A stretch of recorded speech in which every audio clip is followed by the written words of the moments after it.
Truth. Dale at the microphone, the show that demonstrates how history repeats itself. He digs into the past, shows what happens, and how it is happening now. Follow the path of history to where it goes, then relate it to today to reveal the connections. The culture that forgets its history has no future. A history buff and loves to talk about it, going back as far as ancient Greeks and Egyptians and beyond. So grab your coffee, your chair, and listen to the show. Hope you enjoy. Hello, my name is Dale Hutchison, and I am the host of Coffee Time Again, Exposing the Truth. And today we're going to expose the truth on bail bonds. The old system, the new system, and what's coming or what's not coming. And we're going to find out from an expert. I'm going to let him introduce himself. His name is Ken Good, and we will let him tell you all about himself, and then we'll get started with the Q&As. So welcome to the show. We're going to expose the truth right now. Ken, tell us about yourself. Well, first of all, thank you for having me. My name is Ken Good. I am an attorney in Texas. I've been practicing for, I even hate to say, over 33 years now. I'm married and I have 2 kids. That's probably the thing I'm most proud of. But I have been practicing law for a long time. I have an expertise in the area of bail. I've argued cases at the Supreme Court of Texas and the Court of Criminal Appeals in Texas. We have 2 different high courts in Texas, one on criminal law and one on one on civil. And I've argued before both, one really early in my career. There was a federal case in Houston talking about bail reform, and I went to one of the early hearings, and I perceived that the court was going the wrong direction and was interpreting the law incorrectly. And so I came out calling friends and said, we need to become experts on these issues because what I heard in the courtroom and the discussion was very disheartening. And so since then, the last 5-6 years, I have set out to become an expert on these issues. And I think time has proven me correctly because that judge has now been reversed 7, 8, 9 times on these issues. And so I think she's batting 100% reversal right now. And so as a result of that, I've done a lot of interviews on these issues. I've written a lot of articles that have been published on these issues. And here I am talking to you today. All right. I'm glad you accepted the invite there, Ken. You don't practice in California too, do you? Or just Texas? Just Texas. Oh well. I'll find one of these days. Now I've got, you put some questions up when you filled out your PodNet. Yes, And I printed those out because I like to start with those. And as time goes on, I'll ask other questions that come up during the course of the conversation. So everybody thinks they know what it is. What's the purpose of bail? Contrary to what you hear on TV, it doesn't have anything to do with a presumption of innocence.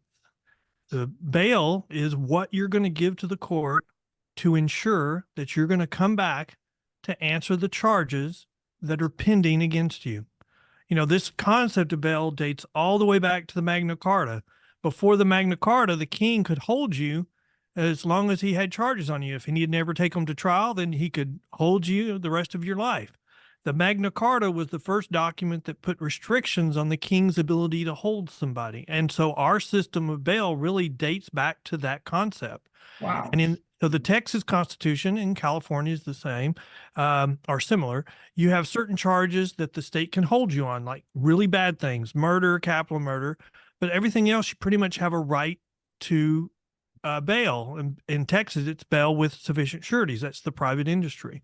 But bail is what assurance that you're giving to the court that you're going to come back. And what we're seeing in some of these bail reform movements, and especially in our urban areas, is they're saying, well, we don't need to do anything. We'll just release them. We'll release them on a personal bond in Texas. We'll release them on a zero bail in California.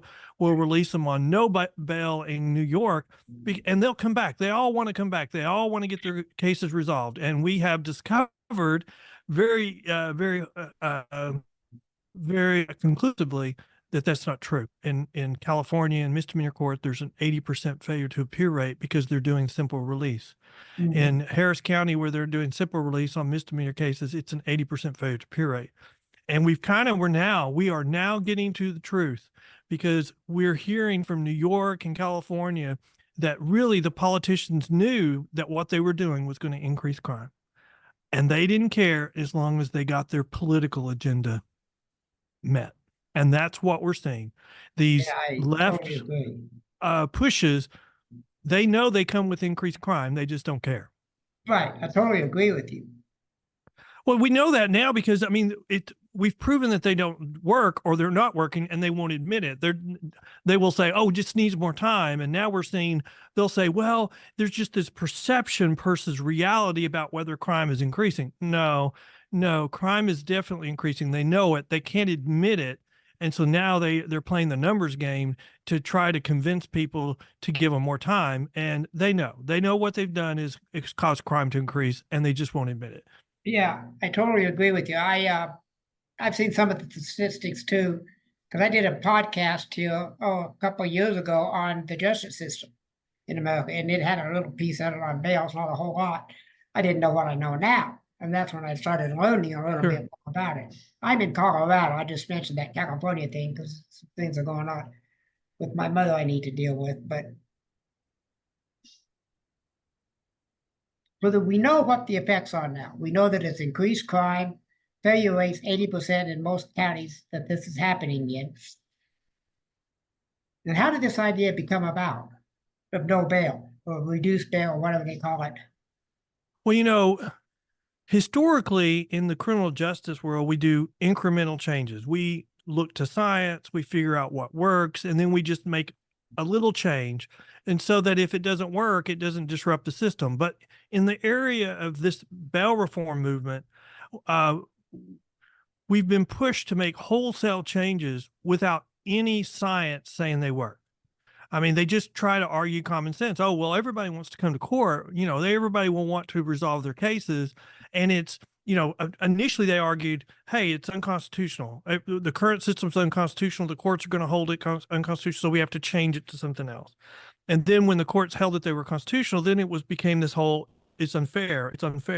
And then we heard, well, there's systemic racism in the criminal justice system. Well, if you go to the areas where they made wholesale changes, and now years later, you go back there and look, the makeup of their jails, the racial makeup is still the same. It may be a little bit less, but the racial makeup is still the same. Why? Because the criminal justice system doesn't have a systemic racist issue. If it did, then their reforms absolutely failed. And no, the answer is we didn't have systemic racism to begin with. And there's a long discussion to have on that about why we don't have systemic racism. And they know it, but they're using talking points. They're using toxic language. They're not trying to prove a point with research. Yeah, I totally agree with you. I don't remember the exact ratio, but when I did that one, because I did a lot on race, I've done several podcasts on race relations with several people.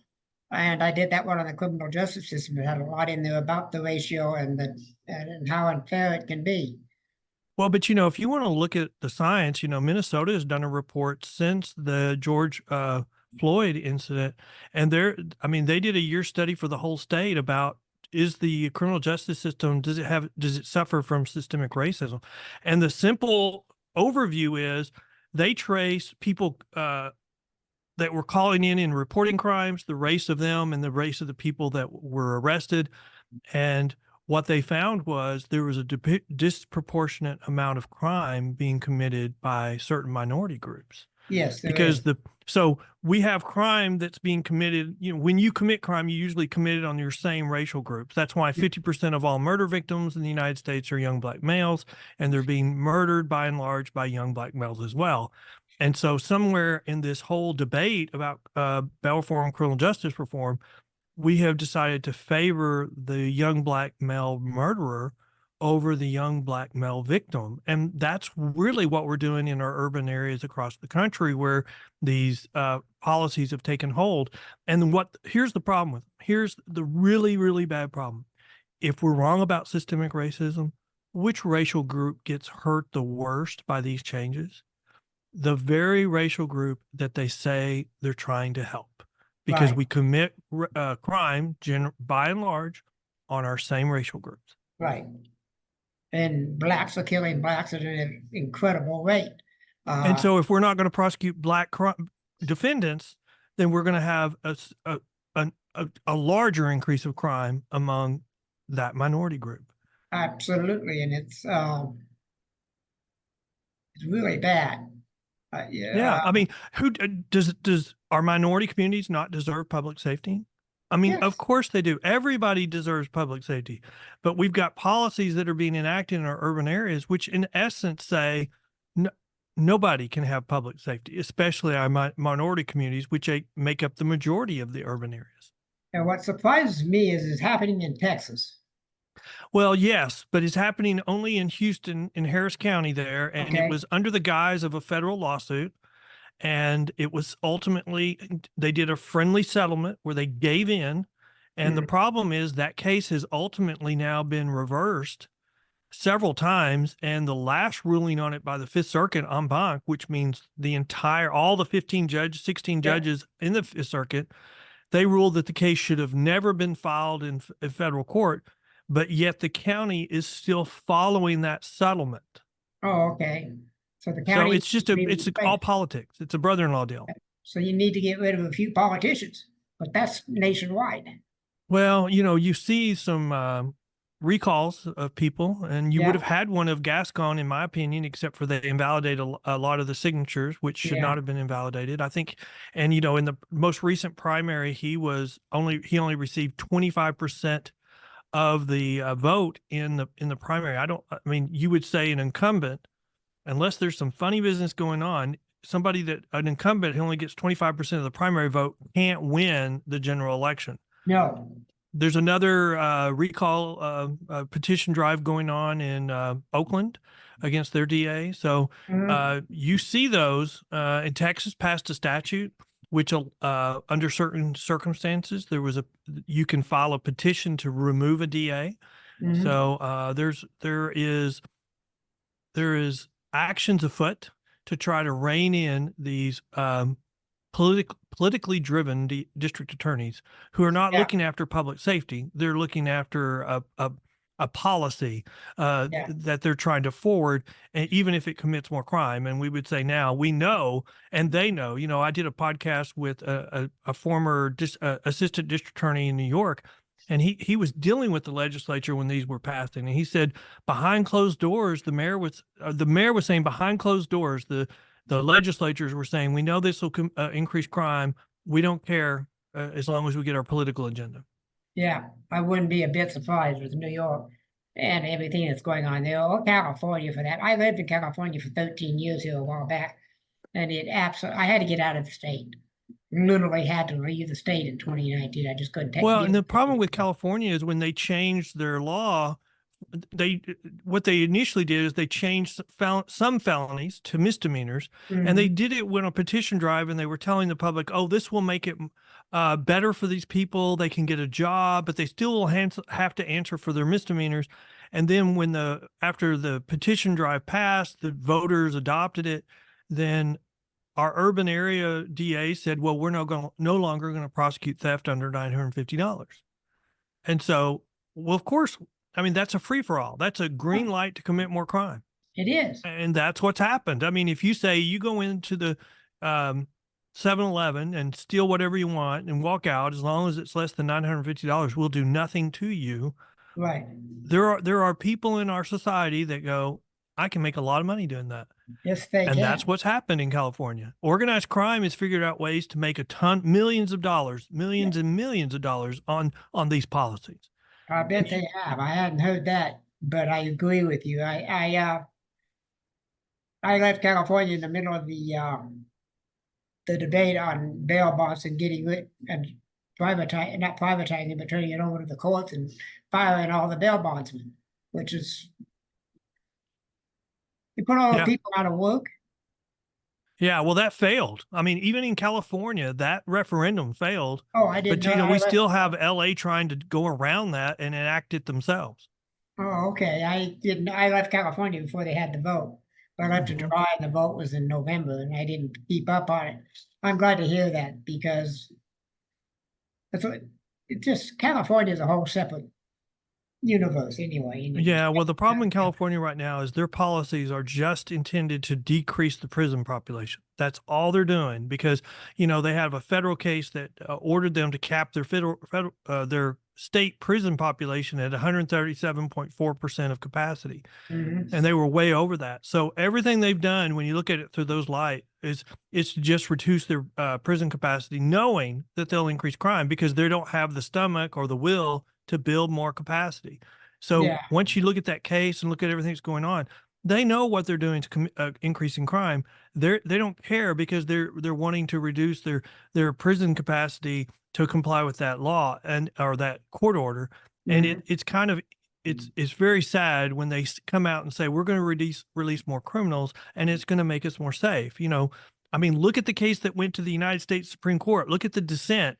The dissent said every time this has happened, the result has been the same: more crime. And yet they're Okay. saying, "Whoa, well, we're going to release more criminals, but we're going to be more safe." No, no, no. They're making that up, and they're just.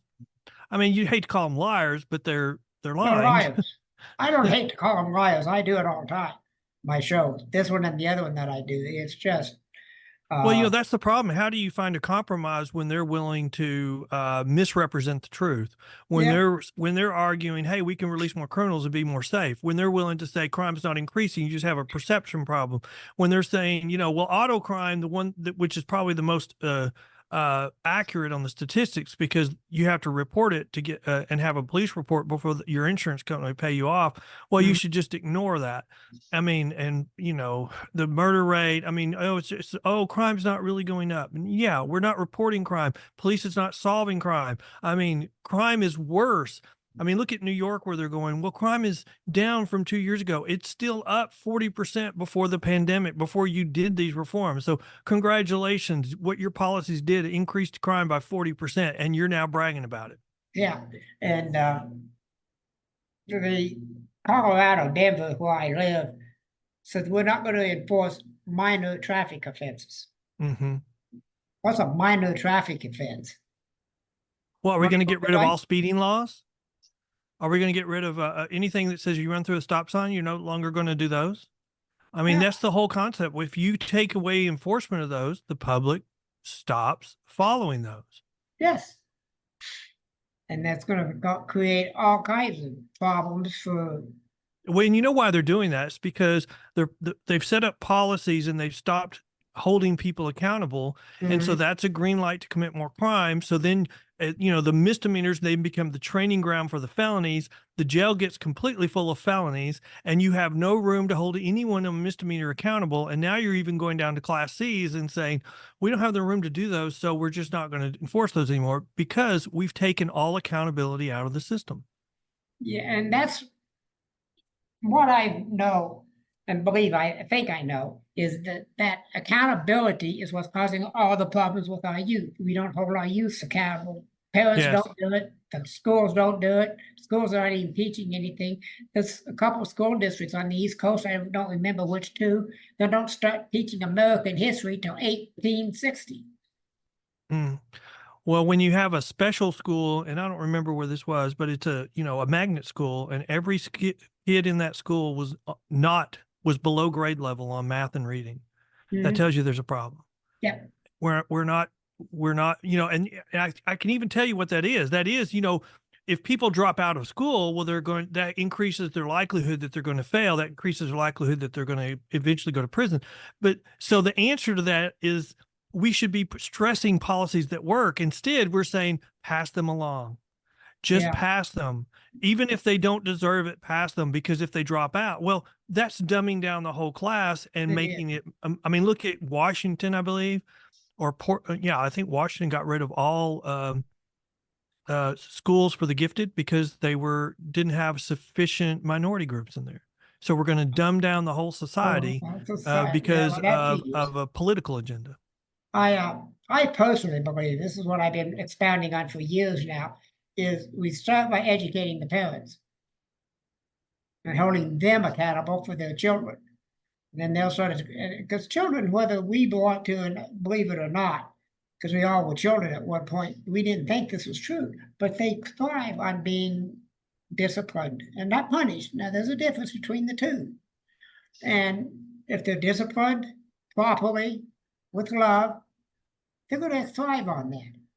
Well, we have so many problems in our society that we're failing. Yeah. We're failing family, Yes. we're failing schools, we're failing on drugs. And, now look at Portland, we're just going to legalize all really heavy drugs or decriminalize. And so we're having record numbers of overdoses every month. And so, and then we're allowing for protests. That's the nice way to say it, in our inner cities that are destroying businesses. Awesome. And they're not building back. So they're losing their economic development. And so, here's the government that has failed in so many different ways. And now we're going to say, well, we can fix it all. We can address it in the criminal justice system. And no, they failed all these other places. They're going to fail. They are failing here as well.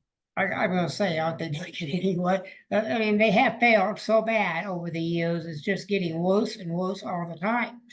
And I traced it back in one of my podcasts to the 60s, beginning of the movement, the anti-Vietnam War, where they were allowing all those protesters to go on.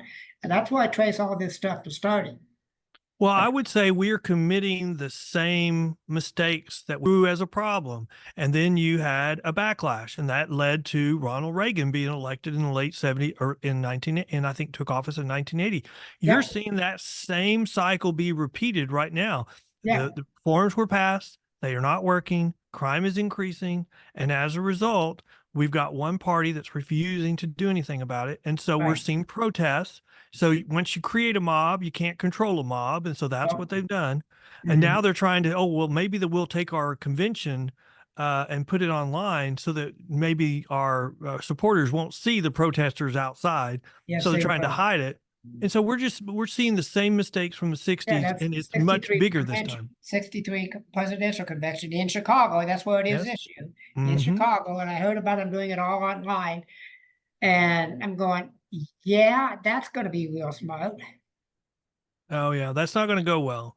I mean, no, we're going to have a repeat of the 60s, like you said, 1963 Chicago, and it's going to be Chicago 63 all over again. Yes, because Biden he's not making policy on what he thinks is the best action for the country. No. He's making policy on what is his best reelection chance. So he'll go to support Israel for a while, and then he will go and support Hamas because of Michigan. They have a large community of Palestinians, and so then they, in their primary, they voted none of the above essentially. So you see him and what he's doing right now. There's been some articles, and I would just quote them to say that he's sacrificing his policies with Israel just to get 100,000 more votes in Michigan. Right. And I don't think that's far off from the truth. No, I think that's the one swing state that he's going to carry, from what I understand. I don't think so right now, because right now he's had to pick and choose, and the police coming out and for these campus protests and cleaning out the camps is hurting Biden. But he's got to the point where if he does nothing, it hurts him from his Israel supporters, and if he does something, it hurts him with his Palestinian supporters. So he gets hurt either way at this point. And so it's kind of interesting because he's, and he did his little speech on this, and he said, we will have law and order. Well, we have to have law and order in our courts, but for some reason we don't have to have law and order in our urban cities. We need accountability, and we need law and order there. So come on, Biden, you need to address that as well. You do. You really do. And Biden is taking, I believe this. I don't know. I have nothing to back me up, facts to back me up or anything, but I think he's taking his marching orders from Obama. Well, I think that's not, I think there are a lot of articles that would support that. And I mean, my point is, it doesn't really matter who's calling the shots. His policies are not helping the country, and they're hurting. And I think that, especially with the policies or his policy statements in the last few weeks, if you really were of a political mindset, you would say they show signs of desperation. And so I don't think that would be coming from Obama. I think he's showing signs of desperation, and we'll see. We'll see. I mean, their whole strategy at this point is to get Trump convicted in New York, Yep. and then refer to him as a convicted criminal and from now until November. And that may work. I mean, that may And actually every work. time he goes to court, his poll numbers go up. Yeah, but once he's convicted, even if it's on appeal and he's not in jail, even if he's convicted, Yeah. it's going to be hard. It's going to be really It's going to hard. be really hard. But you know what? If there's anybody that can overcome that, it's Biden. I mean, Biden. It's Trump. I mean, Yeah, I Trump agree. should have never been elected. When the story came out, with the Bush story, Yeah. I mean, that was so scandalous that anyone else would have withdrawn and had no chance, and he just faced it. And so I don't know. I mean, I think he's got a problem with women. We'll I do see. too. But I think Biden also has a problem with women at this point. If you don't feel safe, you're not going to vote for somebody that you don't feel safe. And also one of the articles that I read recently said when everybody starts attacking Trump and doing all this to him in a criminal court, the minority community looks at him and says, that could be me. If they could do it to him, then they definitely can do it to me. And so Yeah. his support in the minority community has grown even higher than it was for reelection. Yeah. So, I mean, you wish that this same spotlight would come back and look at, these bail reform policies that have been tried and are such failures, and nobody in our urban areas, they're almost doubling down on them instead of recognizing that they're not working. If we Right. would if we're all focused on public policy, on public safety, then we would realize they're not working. Even the mayor of New York City recently said, the foundation of our society is public safety. And if you don't have public safety, you don't have a society. And I think that's true. I mean, I really think that's true. And where our friends on the other side are making mistakes, are making a mistake is if they're unwilling to give the public their safety, the public will get it another way. And Yes. we don't want vigilante justice, but the public will demand public safety one way or the other. And so that's why I'm hopeful that this will eventually change. I'm hoping it'll be really soon. Could you provide an example of good bail reform? Sure. An example of good bail reform would be when we reinforce accountability. So like in Texas, we enacted what I would call good bail reform 2 sessions ago. And one of the things that it did was limit the use of these free release bonds for Mhm. violent offenses. If you're arrested for a violent offense, then you're not entitled to just being released from bail. We're going to hold you accountable. We're going to require more assurance from you that you're going to return to court to answer your charges, because, not only do we want you to return to court, we want you to not commit another crime. And so I think that was, and then the second thing that I would say is good bail reform is requiring the courts to review criminal histories before setting bail. That was probably the number one change that Texas made. Oh, I And, love it. and the public would say that just makes common sense. Why aren't we already doing it? Well, part of it's a technology issue. Texas didn't have a statewide database to make it easy to review criminal histories. They do now. Good. And so I think what's the number one indicator of whether you will commit crime going forward? That's your criminal history. Right. And if you have a long criminal history, then you're at a greater risk of one, not returning to court, and number two, committing more crime while you're out. And so Right. that means that you're a higher risk, and you should have bail set differently than a Yeah. first-time offender. I love the concept of going through the criminal history. Yeah. I like that. I really think that's a great idea because you're right. You get somebody with one felony, he's at less risk than somebody with 15. Or someone that just comes in with there's their first time to come to the criminal justice system. They should be treated differently, and they Yeah. are treated differently. That's the big fallacy. They're like, we hear all the time, oh, there's these poor people that are stuck in jail on low-level crimes that can't get out. No, they're not. There's not. There hasn't been since before COVID. I would argue that there weren't then. And these charitable bail funds that have popped up all over the country from Yeah. the things that went on in Minnesota. I mean, that's what they've discovered is there's no low-level people stuck in jail. That's why they keep getting in trouble, because they're bonding out the really, really dangerous people that no one else will. Yep. Our vice president was one of them. She did. She put one of those put a bail for a bunch of Oh, people in oh California. yeah. she was She did a post saying everybody should contribute to one of these funds, and these funds raised tens of millions of dollars Yeah. overnight, and the money was never used for the intended purpose. And so they discovered they had all this money, and they started looking for people to bond out. Well, none of those people were charged. They were released without bond. And so they discovered very quickly there weren't any people just languishing in jail. They started posting bonds for people that their families had bonded them out so many times that they had Yeah. given up on them. They were career criminals. So Yeah. when you bond out career criminals, what do you think is going to happen? More quiet.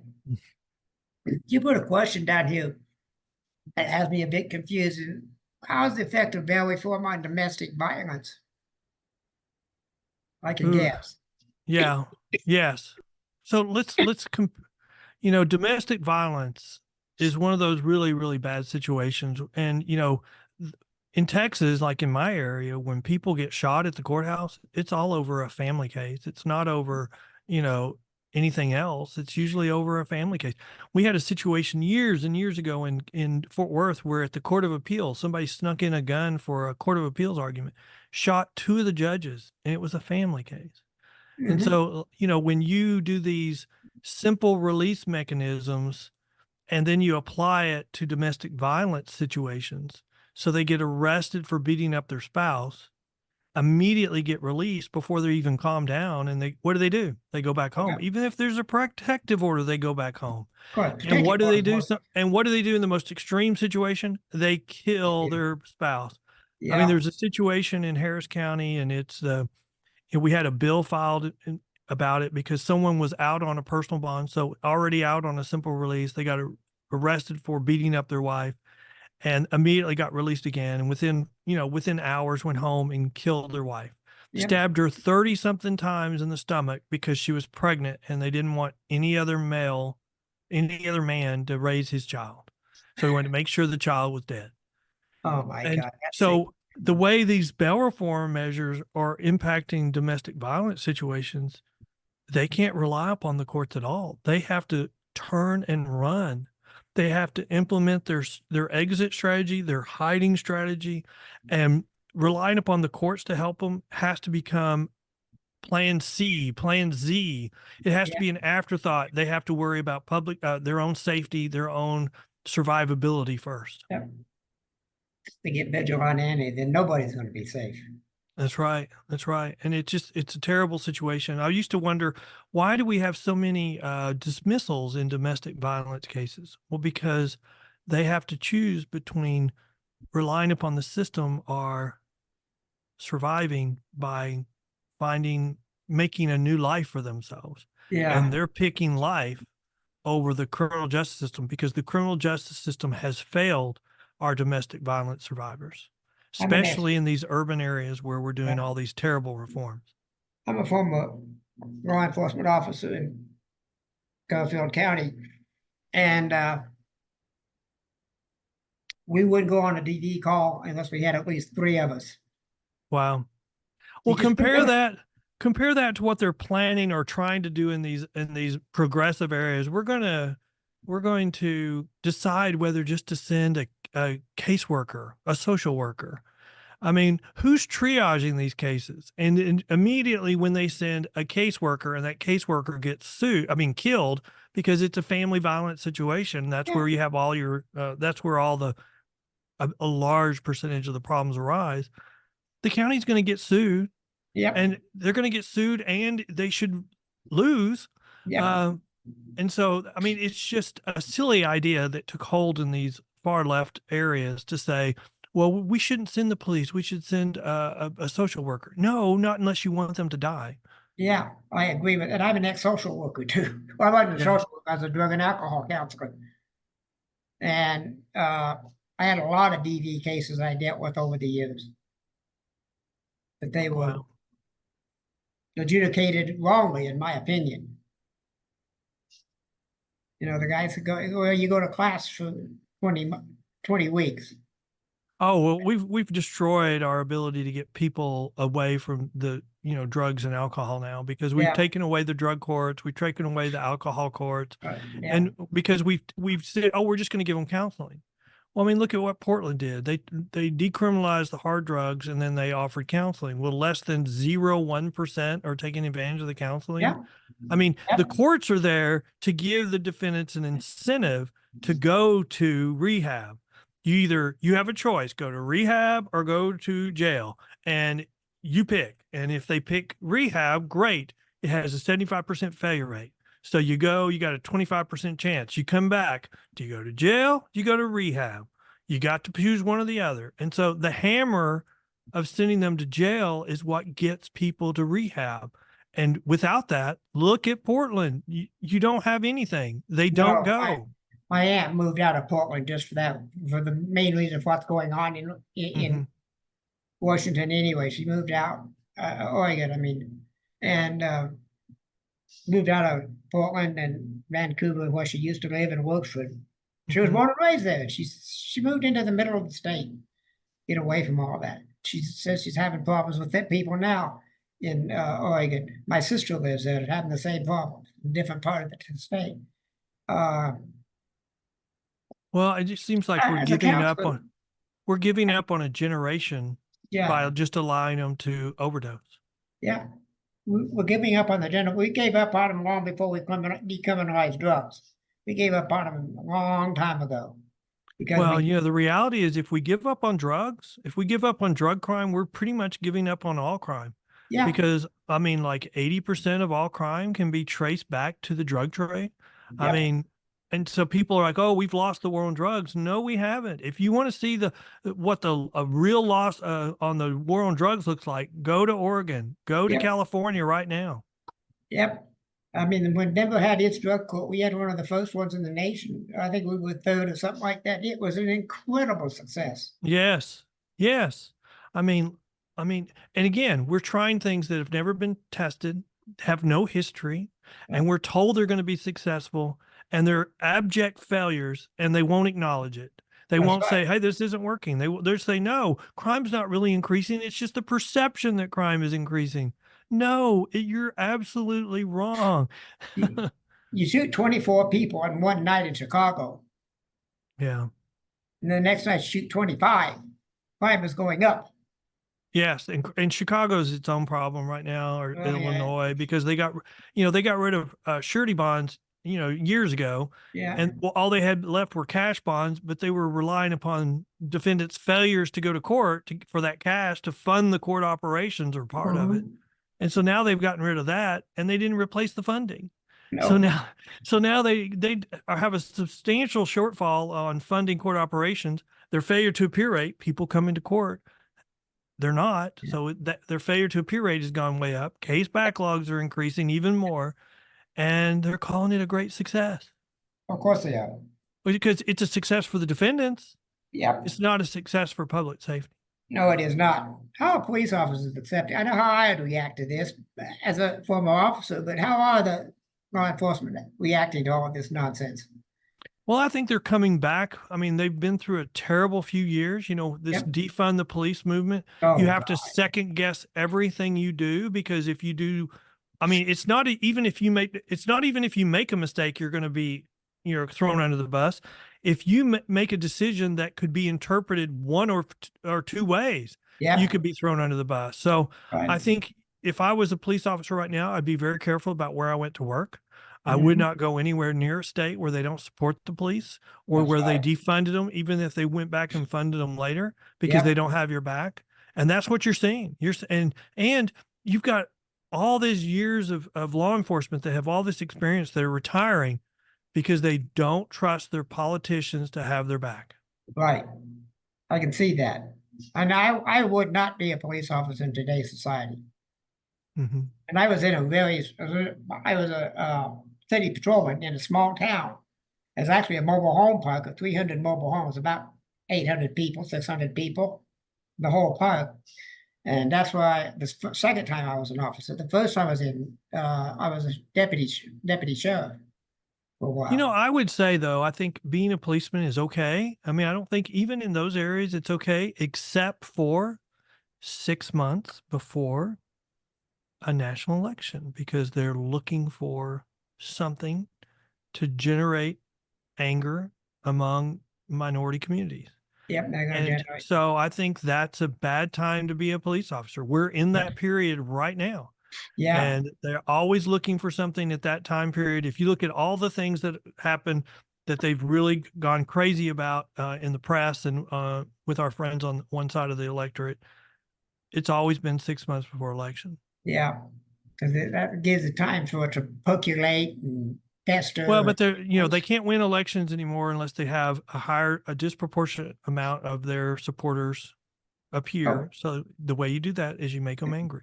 yep. That's the reason why they've created this mob. And once you create a mob, it's hard to control the mob because you can't control anger. You're angry. Yeah, And so that's the problem is, we're now at the point, look at the things going on in our campuses. Those oh, are mobs that can't be controlled.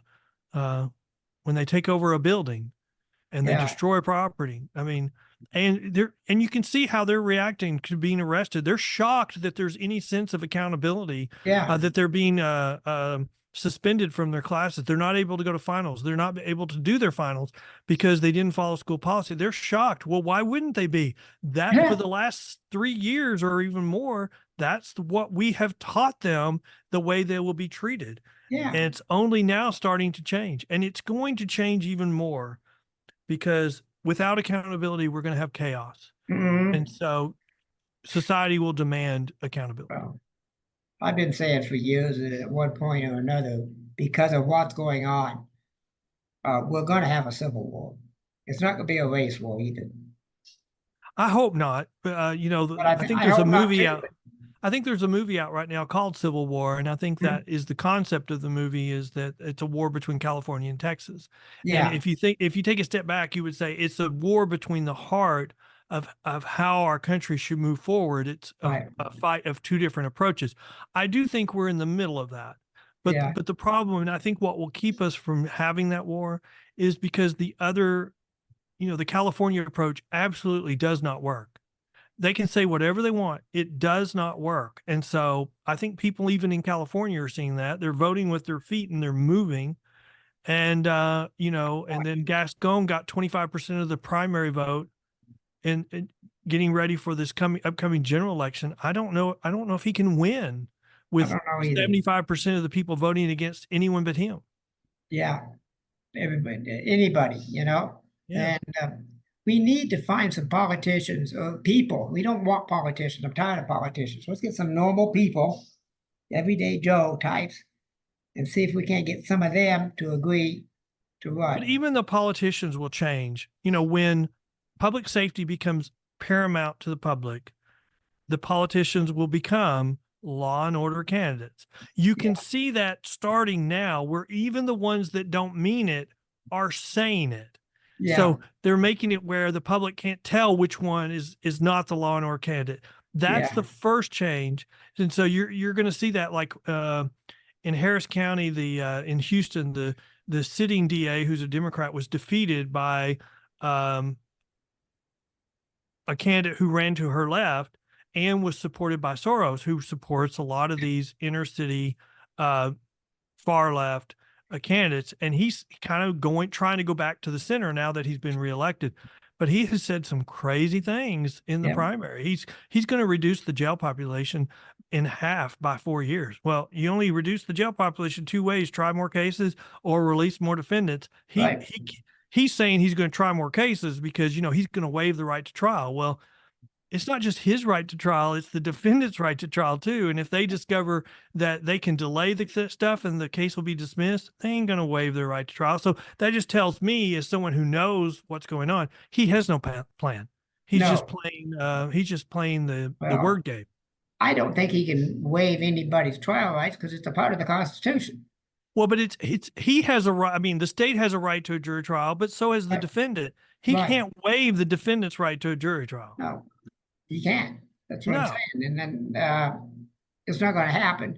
It's not going to work. Like all of these ideas from the other side that just flat don't add two and two.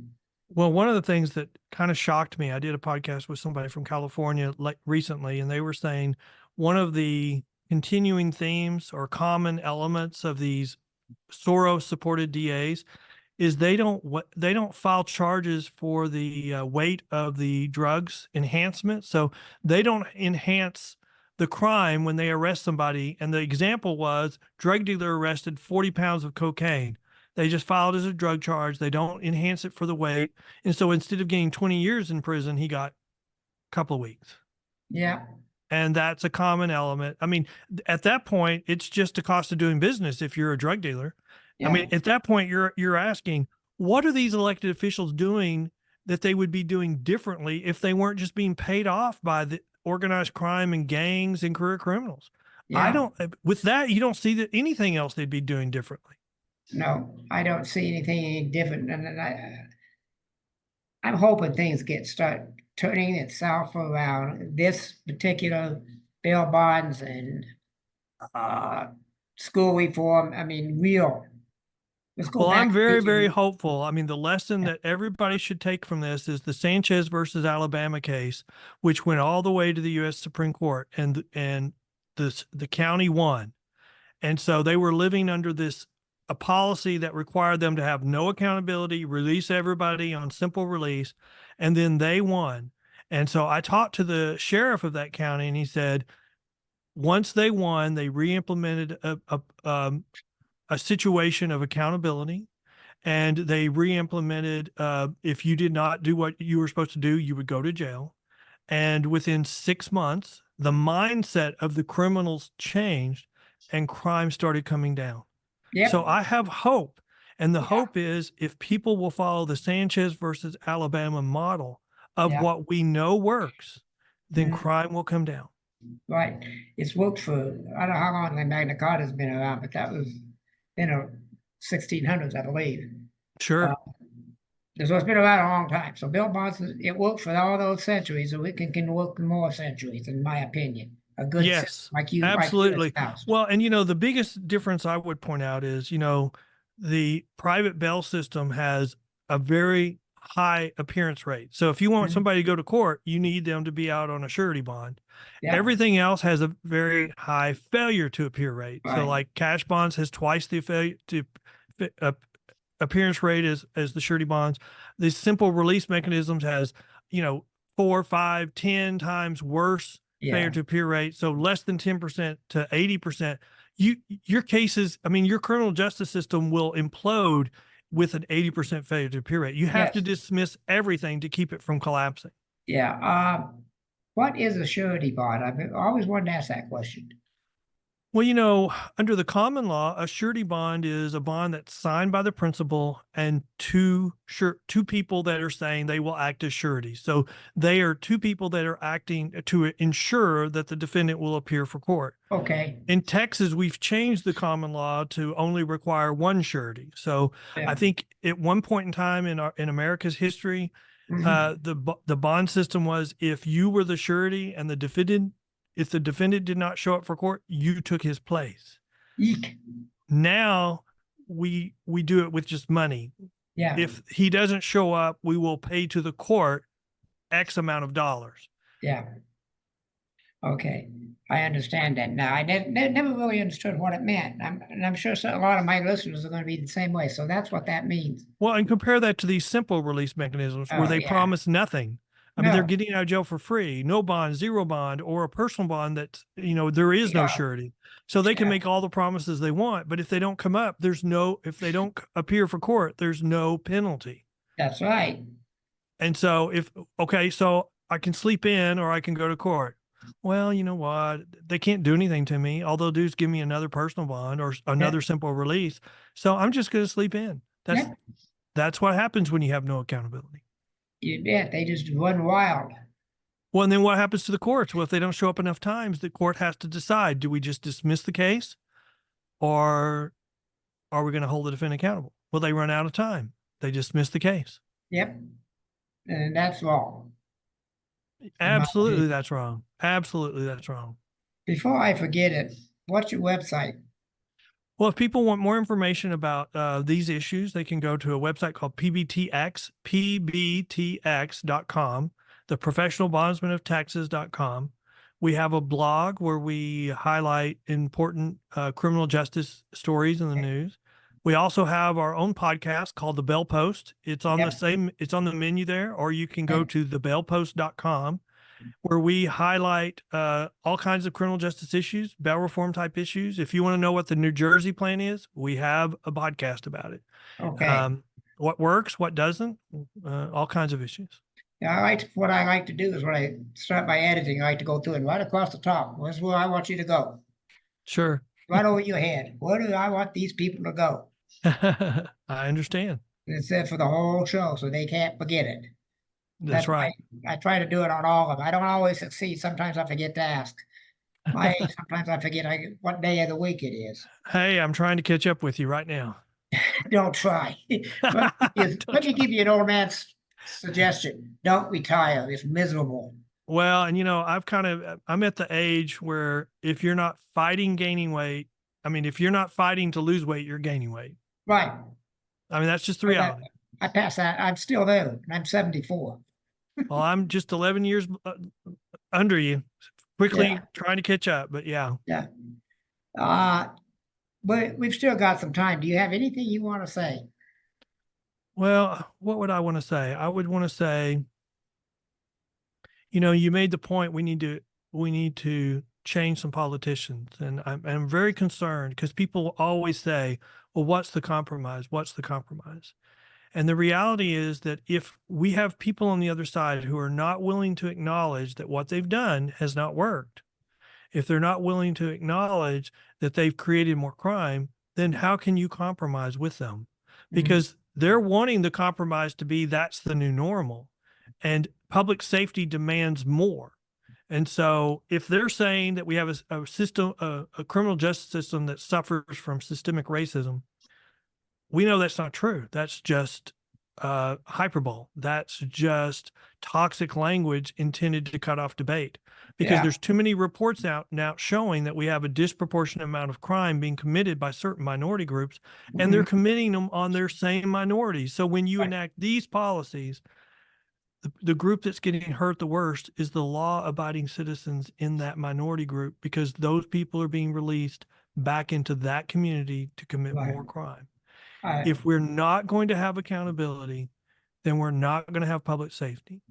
If we don't have public safety, we don't have a society. And then we will have vigilante justice, because the public will demand justice. And we will. So we're in the middle of the cycle that we went through in the 60s. And I hope and pray that we get through it very quickly, and that people start cooperating to address crime. Think about it. I just want to let me end with this one comment. When Gascon favors, he's a DA from Melo, when he favors defendants and he thinks that the minority defendants are really the true victims, not the person who had the crime committed on them, then let me just say this. There is no one in the courtroom in that situation who's advocating for the victim. Both the defendant and the DA are advocating for the criminal defendant and not the victim. There's no one there. They have no voice. No. And so we have to be their voice, the voice of the victims, and that has to be our legislators demanding that we have public safety. I agree. I think that's a marvelous ending there, Ken. Thank you for being here. I really enjoyed this. I think it's a great conversation, and I'm going to be advertising it in several places. It's going to be a couple, 3 weeks before I get it edited. I got two ahead of you. Not a problem. Thank you so much for having me. I enjoyed it very much. I loved it. It was really great. Thank you, and have a good life. And I hope you get Harris County straightened out. We will. We will eventually. We will. Maybe we because that's the only choice we have. We have to get it straightened out. Yeah, that's the same here with him. We got to do that with Denver. Well, not just Denver County. The whole state is falling apart. So anyway, have a good life and enjoy yourself. All right. Thank you, sir. You betcha. Bye. Thank you for listening to the show.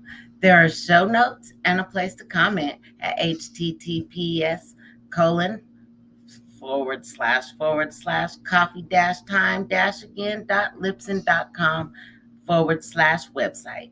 He hopes that you liked what you heard and will tell others about him. Dale is attempting to get a following that both disagrees and agrees with him. He does not want yes men. If you disagree, wonderful. He is happy to have you here as a part of the Coffee Time Again team. Dale does not talk about the news of the day. He is attempting to give a history lesson that is just as important about what is going on in the headlines of today. Please do not hesitate to contact him. Just remember that Dale wants a clean show, meaning no cussing, name calling, yelling, or hate allowed. You can disagree with him and not be disagreeable about it. Support him and help keep this alive.